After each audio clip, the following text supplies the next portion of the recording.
I can't imagine that any responsible investor will not be focused on these three things as we move forward.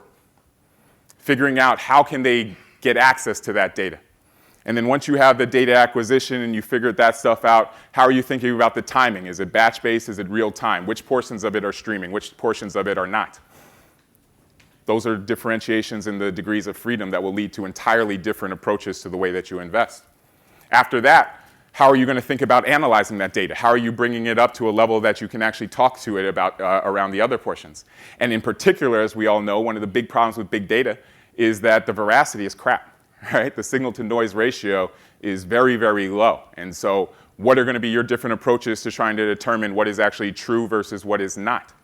And then finally, once you have the ability to pull in the data, you have the ability to run some analysis on it, all of our process flows are very different in terms of how are we going to make a decision, what types of risk tolerances are we actually going after, and how do we portray to our investors why we are the best stewards of their capital.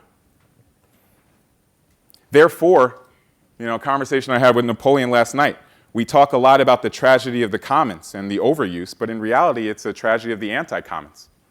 Right? Our desire for returns and the fast way that we can prove out our return on invested capital through the public markets and our ability to make decisions as to how we deliver returns, that is going to lead all of us to try to figure out how to extract information and value out of that. However, because of our desire and our fear of beta and the historical context of our industry, we like to be very secretive. We like to act as if we're the only one going about solving a problem that we know a plethora of others are. But we hold comfort in the thought that, our team's smarter than that other person's team. Napoleon's one of the smartest people I've met. Jack's one of the smartest people I've met, as is Ali, as is Chris. But I'm sure all of you have people who went to Stanford and Michigan and have their PhDs, worked at JP Morgan. Like, we all have the same talent pool, all right? And therefore, it's really just about how committed are you?